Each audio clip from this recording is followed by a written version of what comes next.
Hello दोस्तों, आज हम जानेंगे कि ईरान ने पाकिस्तान की मीडिएशन का क्लेम जो कर रहा था उसको रिजेक्ट कर दिया है। तो उसके बारे में हम डिटेल्स में जानेंगे। तो पहले घटना का पूरा संदर्भ जान लेते हैं क्या क्या हुआ है। जैसे हाल ही में ईरान ने साफ तौर पर पाकिस्तान के मीडिएशन या मध्यस्थ क्लेम को खारिज कर दिया है, जिससे इंटरनेशनल डिप्लोमेसी में हलचल मच गई है।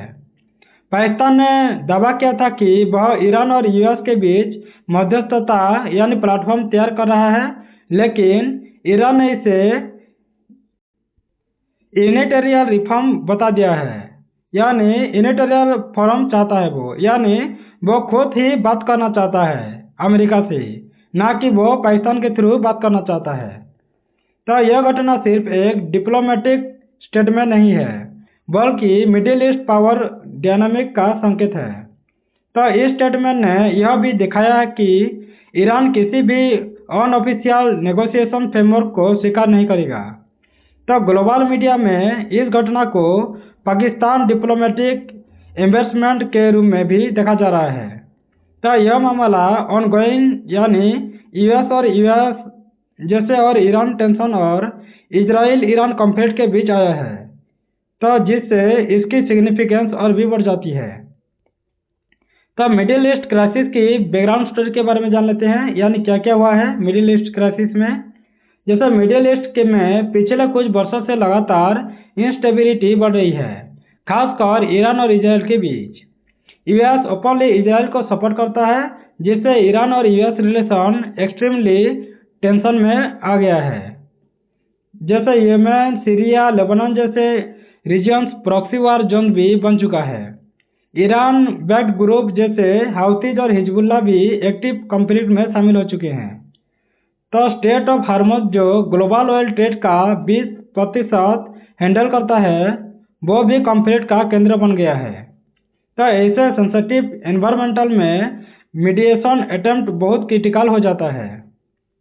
तो पाकिस्तान की मीडिएशन स्ट्रेटेजी के बारे में जान लेते हैं। तो पाकिस्तान ने खुद को एक न्यूट्रल इस्लामिक पावर के रूप में प्रोजेक्ट करने की कोशिश की है।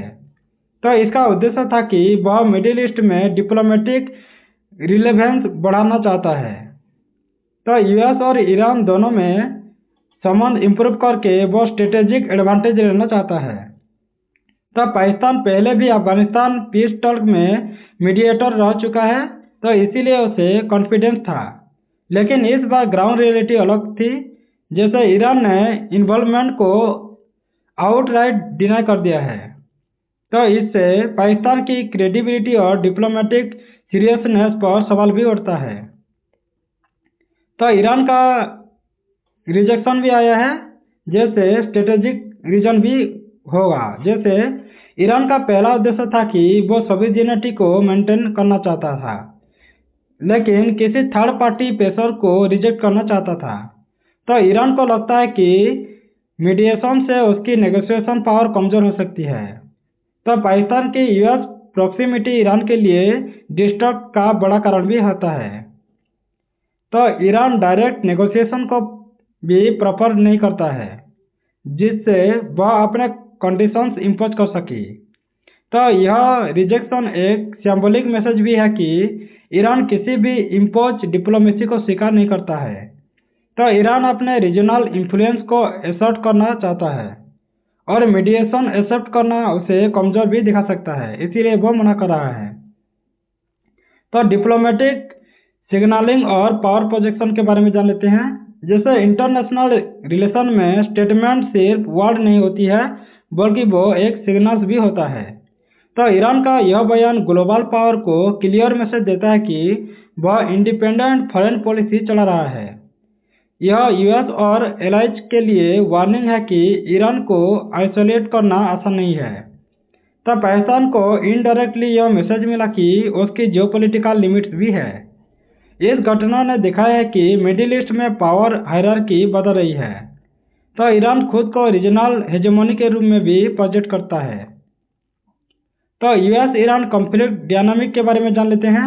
जैसे यूएस और ईरान के बीच डिकेड्स ओल्ड हॉस्टिली है, जिसे 1979 इस्लामिक रिवॉल्यूशन के बाद ही जन्मा है। तो न्यूक्लियर डील की बात करें तो ये कोलैप्स के बाद भी टेंशन और बढ़ गए हैं। यूएस सैंक्शन ने ईरान की इकोनॉमी को हेवीली इम्पैक्ट तो दिया है और ईरान ने मिलिट्री बिल्डअप और प्रॉक्सी ग्रुप के जरिए भी जवाब भी दिया है अमेरिका को। तो रिसेंट एस्केलेशन में नेवल टेंशन बढ़ गया है, ड्रोन अटैक हो रहा है और साइबर वेयरफेयर भी शामिल हो गया है। तो ऐसे में सिनेरियो में मेडिएशन अटेम्प्ट एक्सट्रीमली कॉम्प्लेक्स हो जाता यानी कॉम्प्लेक्स हो रहा है। तो इजराइल फैक्टर की बात करें तो ये हाइडेन है लेकिन पावरफुल रोल निभा रहा है, यानी इजराइल छिप कर वार कर रहा है। तो इजराइल ईरान को बिगेस्ट थ्रेट मानता है, खासकर न्यूक्लियर कैपेबिलिटी को लेकर, क्योंकि ईरान को वो न्यूक्लियर कैपेबिलिटी नहीं करने दे रहा है, क्योंकि इजराइल डर रहा है कि अगर ईरान के पास न्यूक्लियर कैपेबिलिटी आ जाएगा तो उसके लिए डेंजर साबित हो सकता है। तो इजराइल लगातार ईरान के मिलिट्री एसेट्स पर स्ट्राइक कर रहा है।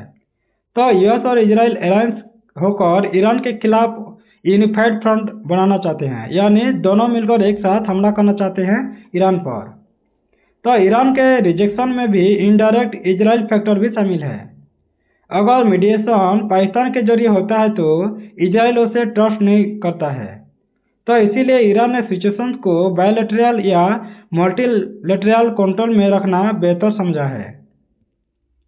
तो स्ट्रेट ऑफ हार्मज की बात कर लेते हैं, यानी ग्लोबल इकोनॉमी का हार्ट है ये। तो यह स्ट्रेट दुनिया के ऑयल सप्लाई का लाइफलाइन है। तो ईरान इस रूट पर स्ट्रेटेजिक कंट्रोल चाहता है, लेकिन कॉन्फ्लिक्ट बढ़ने पर शिपिंग रूट्स डिस्टर्ब हो गया है और ऑयल प्राइस में सडनली स्पाइक ग्लोबल यानी इन्फ्लेशन ट्रिगर बढ़ गया है। तो जैसे इंडिया चाइना जैसे ऑयल इंपोर्ट डिपेंडेंट कंट्री को हेवीली इम्पैक्ट पड़ रहा है। तो ईरान इस चौक पॉइंट को लेवरेज के रूप में भी यूज कर रहा है। तो ग्लोबल इम्पैक्ट क्या पड़ेगा, जैसे इकोनॉमी में सिक्योरिटी तक, जैसे ऑयल प्राइस में इंस्टेबिलिटी ग्लोबल मार्केट को हिला सकती है, शिपिंग इंश्योरेंस कॉस्ट बढ़ सकती है, इंटरनेशनल ट्रेड रूट को रिस्क हो सकता है और डिफेंस स्पेंडिंग की बात करें तो बढ़ेगी ये, जिससे इकोनॉमिक बर्डन भी बढ़ेगा। यूएन और ग्लोबल इंस्टीट्यूशन प्रेशर में आते हैं कि कॉन्फ्लिक्ट को कैसे कंट्रोल किया जाए और ये सिचुएशन एक लार्जर ग्लोबल क्राइसिस का रूप भी ले सकता है। तो इंडिया के लिए स्ट्रेटेजिक इम्प्लीकेशन क्या हो सकता है वो भी जान लेते हैं। तो इंडिया का 80% ऑयल इंपोर्ट मिडिल ईस्ट से ही आता है। तो हॉर्मुज क्राइसिस इंडिया की एनर्जी सिक्योरिटी को डायरेक्टली प्रभावित करता है, यानी इम्पैक्ट होता है। तो India traditionally natural diplomacy follow करता है। तो ईरान और यूएस दोनों के साथ बैलेंस रिलेशन मेंटेन करना ये भारत के लिए बड़ा चैलेंज हो सकता है। तो चबाहार पोर्ट प्रोजेक्ट भी जियोपॉलिटिकली सेंसिटिव हो जाता है, क्योंकि ईरान के पास ये है। तो इंडिया फ्यूचर में मीडिएटर बन सकता है, लेकिन बहुत केयरफुली से अपनाना होगा भारत को।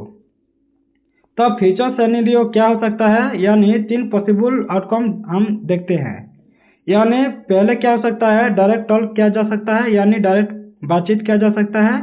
जैसे यूएस और ईरान डायरेक्टली नेगोशिएशन हो सकता है, लेकिन ट्रस्ट को डेफिसिट बहुत ज़्यादा होता है। तो डिप्लोमेटिक ब्रेक थ्रो पॉसिबल हो सकता है, पर चांस तो बहुत कम है। तो सिनेरियो 2 की बात करें तो वॉर एस्केलेशन हो सकता है, जैसे proxy war full scale conflict में बदल सकता है। Oil crisis plus global recession trigger भी बढ़ सकता है। तो सिनेरियो 3 क्या हो सकता है, यानी न्यू मीडिएटर की एंट्री हो सकता है, जैसे टर्की, कतर और यूएन मीडिएशन कर सकते हैं दोनों के बीच, और पाकिस्तान का रोल भी फिलहाल वीक हो गया है। तो इन तीनों सिनेरियो में अनसर्टेनिटी तो हाई है। तो फाइनल कंक्लूजन क्या हो सकता है, जैसे ईरान का पाकिस्तान को रिजेक्ट करना एक आइसोलेटेड इंसिडेंट नहीं है, तो यह ग्लोबल जियोपॉलिटिक्स का बड़ा शिफ्ट दिखाता है। तो की टेकअवे क्या हो सकता है, यानी Iran independent foreign policy aggressively follow कर रहा है और पाकिस्तान की डिप्लोमेटिक एम्बिनेशन को बड़ा सेटबैक मिला है। तो मिडिल ईस्ट कॉन्फ्लिक्ट और कॉम्प्लेक्स हो गया है और global economy specially oil market को और हाई रिस्क जोन में बदल गया है। इंडिया जैसे देशों के लिए स्ट्रेटेजिक बैलेंसिंग एक्ट जरूरी हो गया है, यानी भारत सबका साथ निभा रहा है। ईरान, इजराइल और अमेरिका सबको बैलेंसिंग की तरह देख रहा है। तो थैंक्स फॉर वॉचिंग। अगर ऐसे वीडियो आपको जानकारियाँ अच्छा लगता है तो सब्सक्राइब कर दें, बेल आइकन दबा दें, लाइक करें, शेयर करें और ऐसे वीडियो आपको कैसा लगता है कमेंट बॉक्स में ज़रूर कमेंट कर दें। धन्यवाद।